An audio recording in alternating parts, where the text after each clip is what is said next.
Hello, in this video, we're going to be talking about general information for muscles. So let's not waste any of your time. Let's get right to it.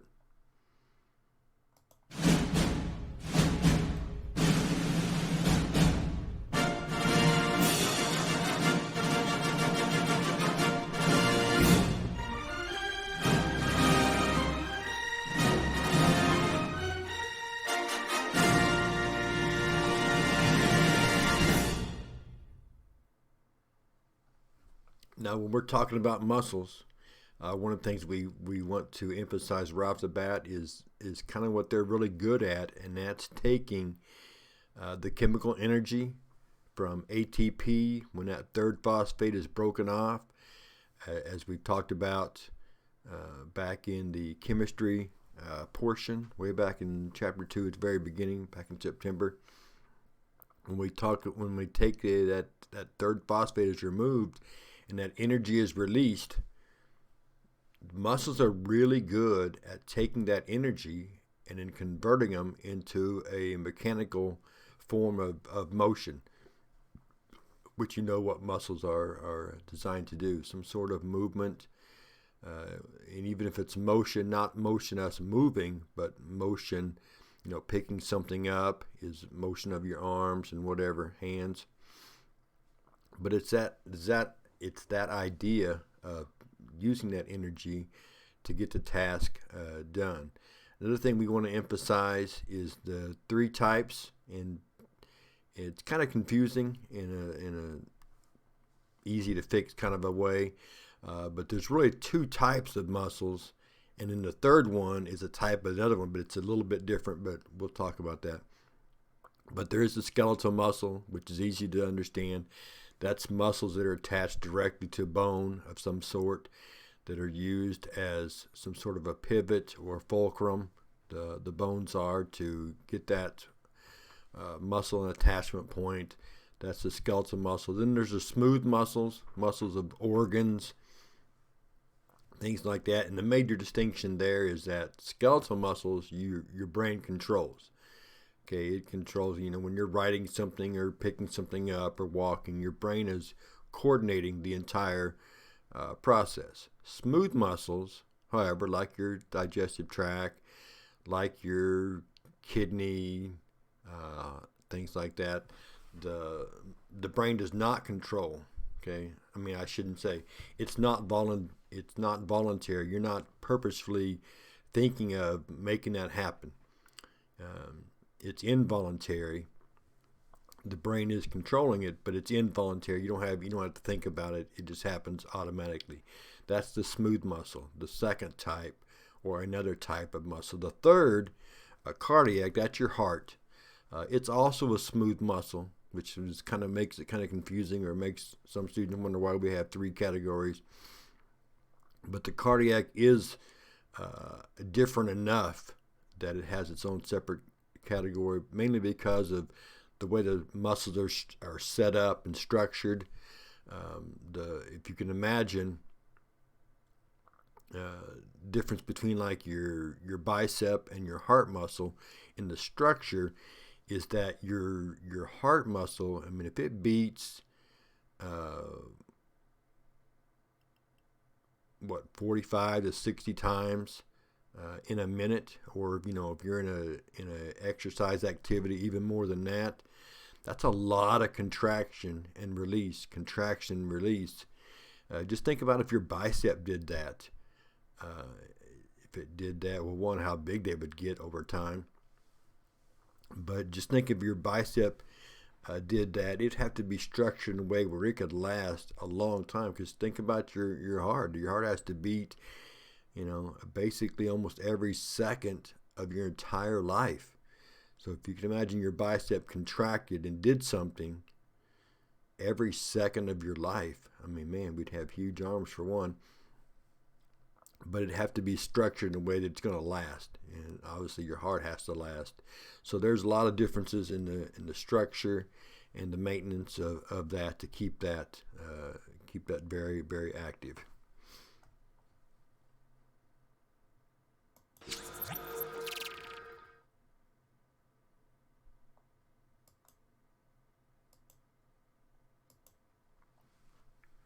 All right, this diagram here beside me is going to be one of your uh, focal points.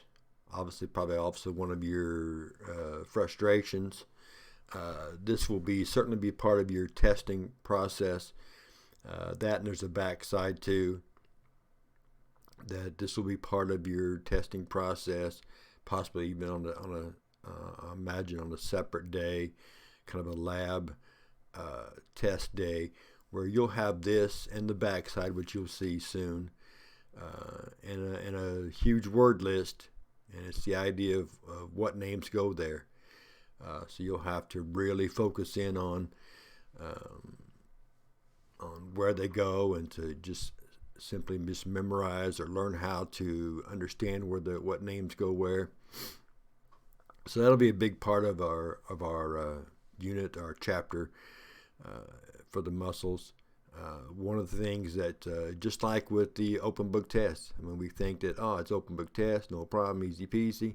Now, if you don't have a familiarity with your notes and with the words and with what's going on, that open book test just turns into 50 multiple choice guesses, because you just didn't spend enough time with the material. And that we've learned some the hard way, and some just with just hearing the warnings.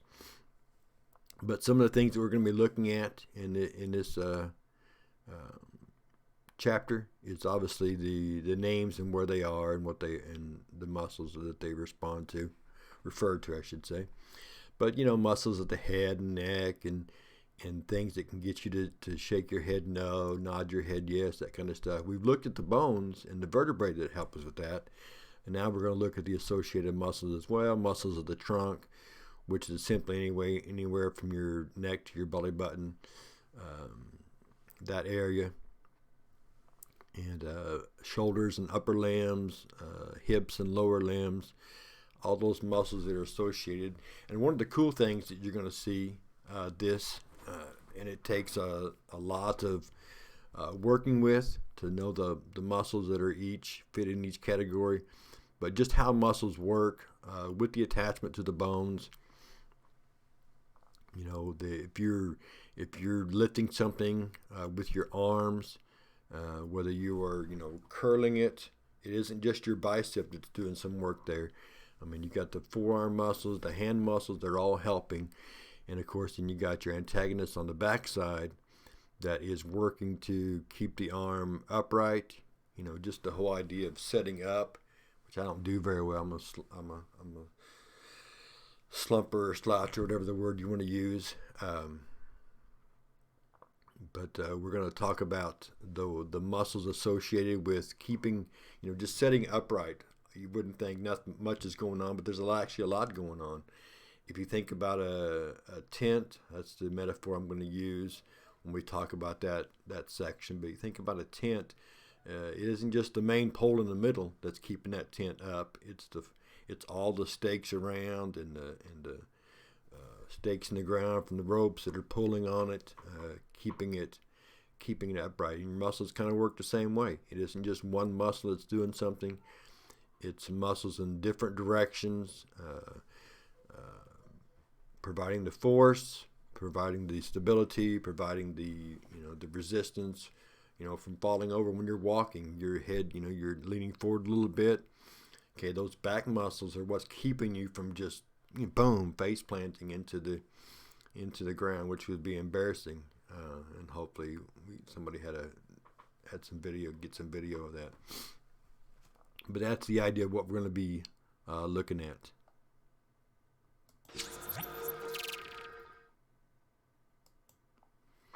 Okay, so next up, some of the ways that muscles work. Obviously, we know the function of muscles is movement. That's easy to see. But there's a lot of other things. It isn't just movement of us moving. We're even picking something up. Think about your digestive tract. It's got to keep things moving. I mean, we certainly don't want that process to stop. Digestion, breathing, just the whole idea of lifting up your lungs and relaxing with each breath. There's just a lot more than just one foot in front of the other or picking things up. weight room type activities. And think about the nonverbal. I mean, the way you hold your eyes, your eyebrows, the angle of your head, frowning, all that stuff, the nonverbal stuff. That's all muscle oriented. And of course, you can see there the big note there at the bottom that most of our body heat, things that keep us warm or we can use to keep warm, is heat loss from muscles. And we know that because one of the things that is really good at warming you up if you're a little bit chilly, you get up and start moving around, or maybe you're chilly, maybe it's actually in the springtime, but you're moving around and then you start to sweat. We know it because it's not necessarily, if you were not sweating, when you're sitting in your chair and then you start moving around in the same temperature, then we know that the sweating or the heat from being warm is from the action, not the environment that you're in.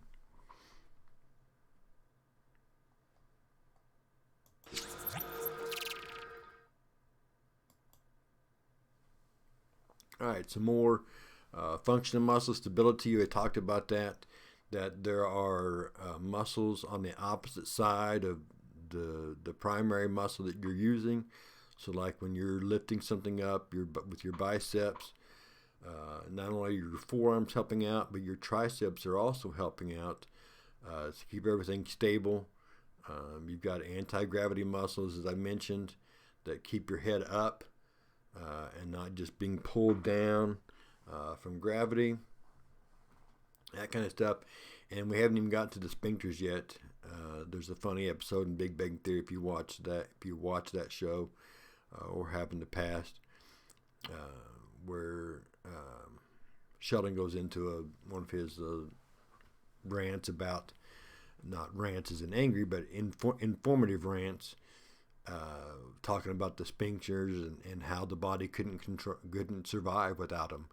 I mean, just think about the one at the end of your esophagus that separates the esophagus from the stomach.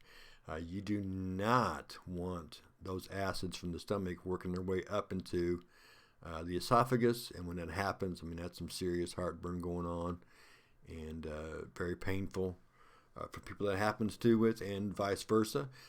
From the stomach into the intestines, again, you don't want that stuff coming back into the stomach.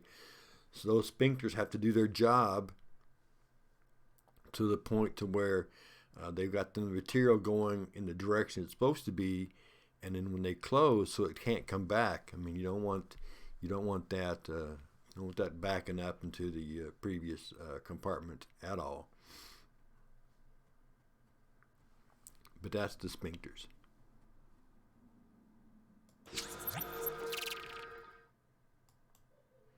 All right, so what you're looking at, and we're going to see this picture on a couple of on the following slides and screens, but it's pretty small, and there's other ones, so I wanted to get it decently sized here, so when I say, because they are so small, the words I'm talking about, I'm not going to be able to point to them or be able to see them easily, but what I will say is that, on the far left, it's fourth from the bottom, it's third from the top, that kind of thing, and you can kind of just count down and see which ones they are or where they are. But thinking back, have you seen this kind of a structure before? Obviously, by me asking, the answer is yes. This is how nerves were also set up. You got your big batch. And then you got the small little fascicles sections, and then inside the fascicle, each individual nerve, and in this case muscle tissue, had its own little compartment. Muscles and nerves are set up the exact same way, which is kind of cool, makes it easy to remember, because now you're going to have the same coverings. The fascia, the endomysium, the epimyosum, the perimysin, they're in the same spot. They have a different suffix now, but it's that same idea of the large compartment and then you got your smaller compartments, and then you got your individuals, just like the nerve tissue did. So that'll make it easier to kind of hopefully comprehend and understand. Also, last thing, by looking at this diagram, the bone back there, the big clue is at the very top of the picture. But it's like what's farthest away from you. Can you tell what bone that is? We've been through the bones. Can you tell just by that structure what bone that is? Hopefully, you said femur. It's got that big knob there. That's basically what would go into your hip. Somebody might have been thinking, okay, I see the ball and socket, so it could also have been humerus. But if you remember with humerus, that's more of a shorter, rounded type structure. The big prominent head with the knob, that's your femur there.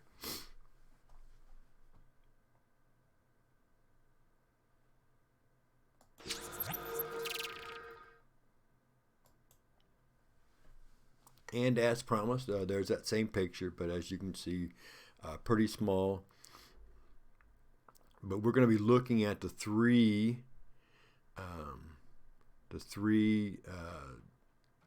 layers that surround various parts of the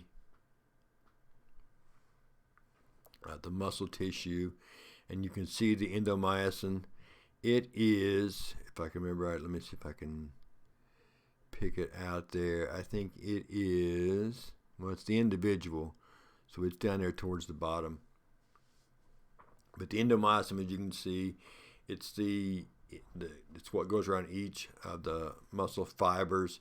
So it should be, let's see, if I look at the far left, 1, 2, 3, 4, 5. I think it's that word, it's fifth from the bottom.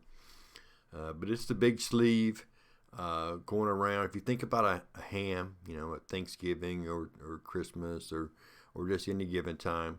But that thick skin, that ham is that big thigh muscle or butt muscle, whichever one you have gotten. And it's got that, especially when it's cooked, it's got that thick kind of outer covering shell kind of a thing. That's the endomysium around the muscle. It's the one that kind of covers the whole thing. The perimysin.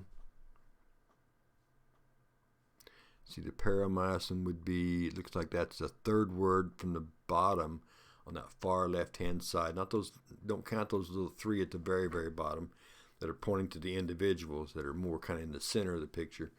But that far left, the perimysin looks like it's third word from down. It's the one that kind of covers the individual sections, the compartments of the muscle tissue, muscle fiber.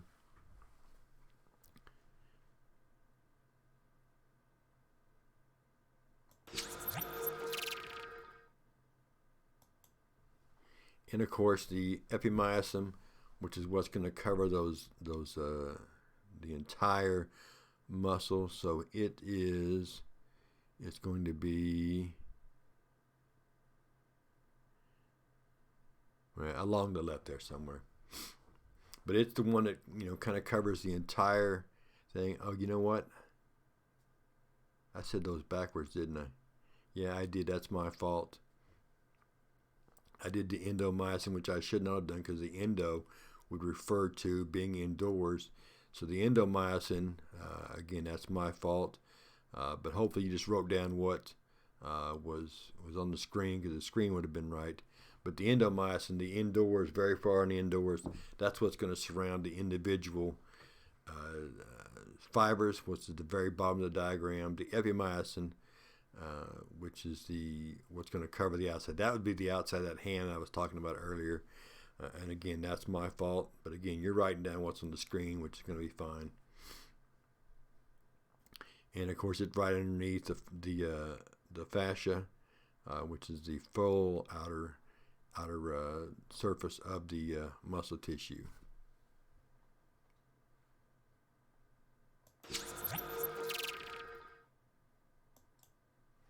And what you're looking at here is kind of a microscope, kind of an image of the muscle tissue. and you can see the fascicles there on the inside. On the far left over there, the muscle fiber, and then you got the various things. But then you've got your perimysin, which is surrounding the individual sections, and then you've got your endomysium. You can see very small there, wrapping around one individual fiber, and then you've got your, does it show the epimyosum? No, it does not. But that's kind of a microscope view of what these are.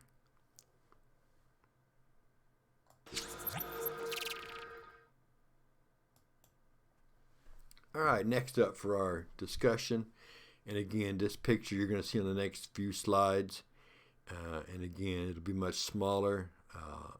The images you'll see easily, the words, the names you may not.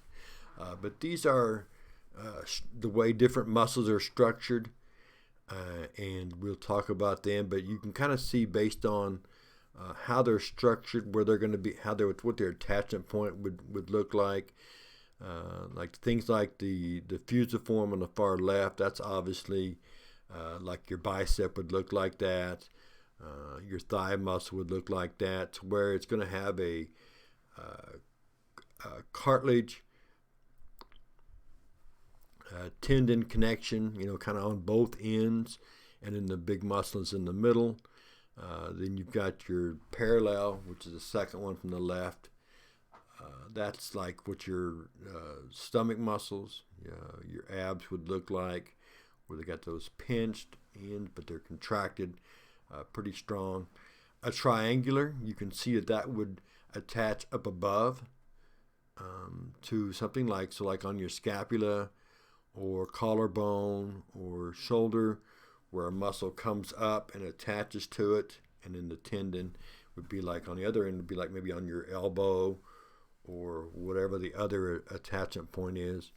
A unipate, you could see that kind of an angled, so maybe along your sternum, so it's almost like the connection point is on the right or left hand side.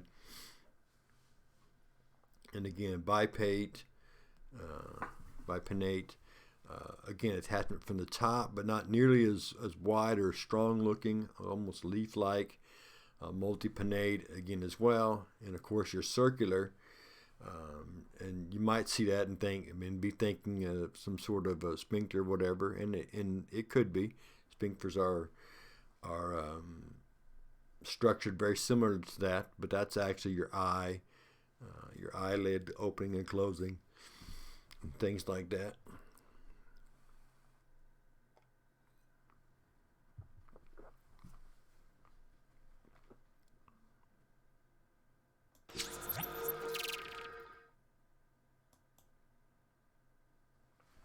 And again, so there's your picture, and this kind of walks through the various types. I kind of touched on the main point of both, but you're going to have your descriptions and if there's any functions involved. But the idea to think about is the way they're attached, which we're getting ready to start thinking about or talking about how that process works, and the antagonists and the synergist muscles as well. But it's just the idea on this screen and the next screen, and then probably even a third screen, because it looks like the next one through 5. 1, 2, 3, 4, 5, 6, 7. Yeah. It's just kind of getting an idea of the structure and the function and the way that it looks.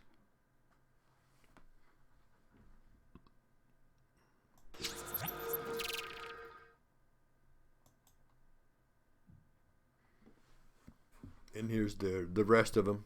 And again, you're just going to write down the notes there with the idea of the attachments. But just be thinking about, okay, the muscle, where's the edge that's going to be attachment points. And then that kind of gives you a general idea of perhaps where it may be or where it may be structured. But again, if the attachment or that flat edge is on the top, looking at it, then you know that it's going to be coming from below and reaching up to it. If it's kind of angled on either one of the sides, then it's going to be more,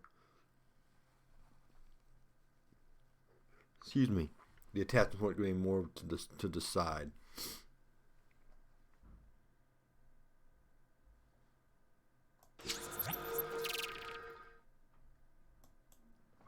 All right, so if we haven't had enough fun with this, this is where we get into more of the fun stuff.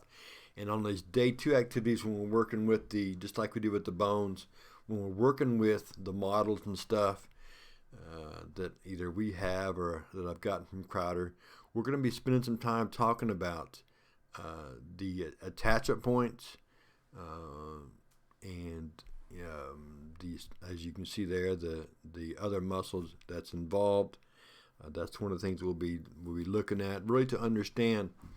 So, whether you're going into the medical field, whether you're going into the physical therapy field, or whatever field you might be going into, the idea of knowing, if I'm lifting my arm above my head, as you can see there, what muscle was the primary, who were the synergist muscles, who was the antagonist muscles, all that stuff. Same thing when, I bring it down. We know that the shoulder's involved, the muscles in the back, the tricep, the bicep, all those muscles are involved. And if nothing else, just so it doesn't just fall down, slam up against, maybe a table or, down to the side there.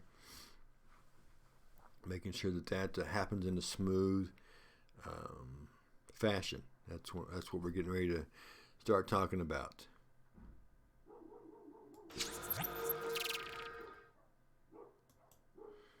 Okay, so again, continuing thinking about muscle attachment, there are some various ways that we've seen. There's some direct attachment where you can, it's right into the bone.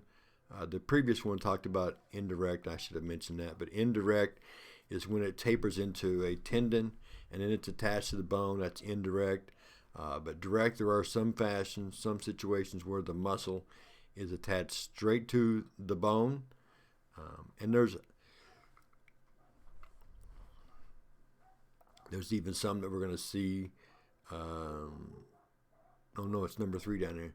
Where the backside, if I have like the muscles on my forearm, they are attached to obviously things in the elbow, things in the wrist, when it's going, in this fashion.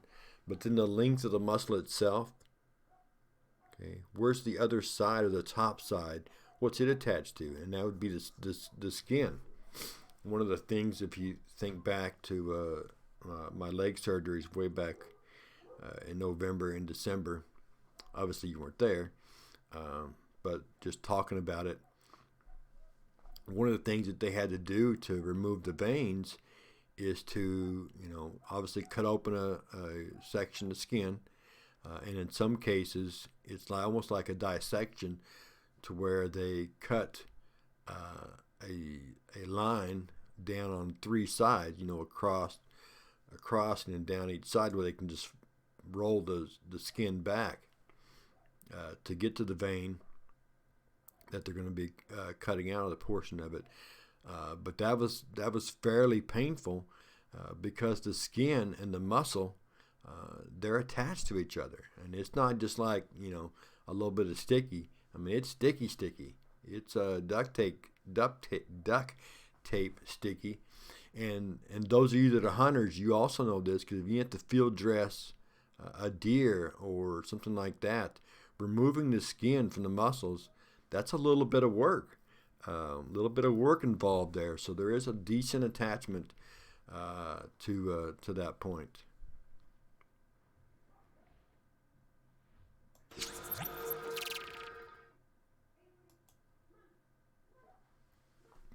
All right, and so this screen, as you can see here, one of the things again that we're going to be talking about is that we'll spend a lot of time on those day 2s, really talking about not just the names, but how they operate.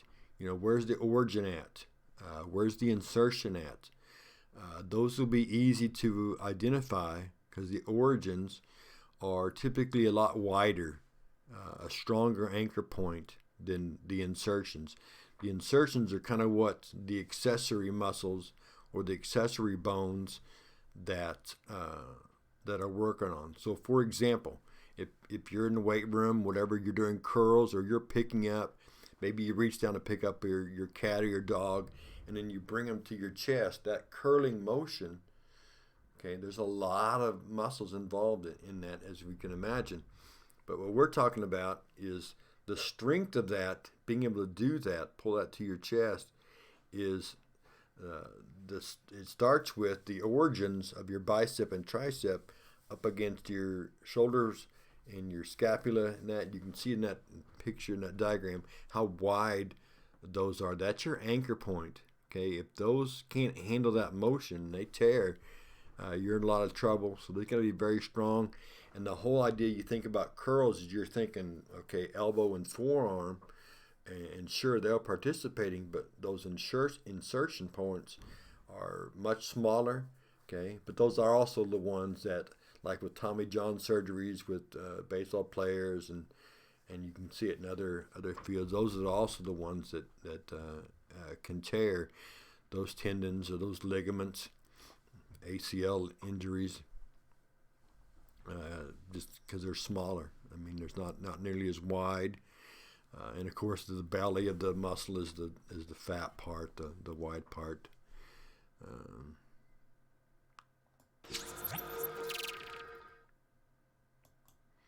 And just a few more things, and these are things that I've already mentioned a couple of times, but we are going to be looking at, the action of a muscle when we're doing those day 2 activities, and who was the primary mover, who was the primary muscle, who's the synergist, what are muscles that are helping.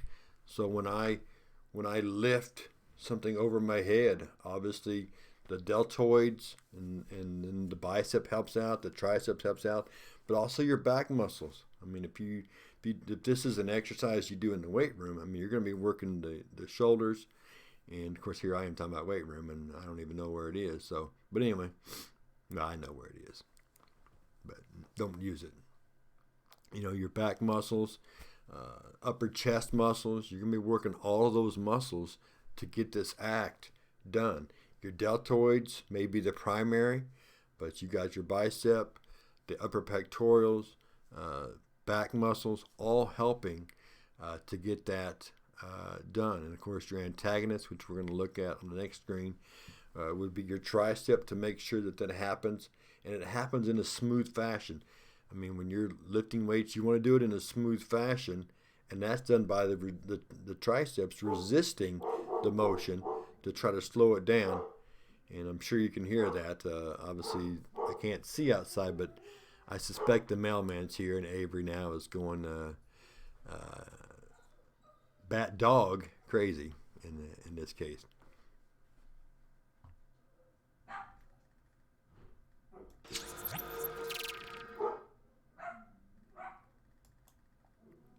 All right, in our last screen, these are also words that I just mentioned, things that help make that movement smooth and slow, and so forth. Well, that's our video over muscle, general information, and that was a lot, and this is going to be a long video. I can't see the time. Wait, yeah, I can. Oh, 33 minutes. You guys are not going to be happy about that. But anyway, that's the way it goes. So, hey, hope this is a help. And again, leading into our day 2 activities, this will be a big help, really learning how things work and how things operate. When we come together next time, we're going to be talking about muscles of the elbow. So we'll see you then.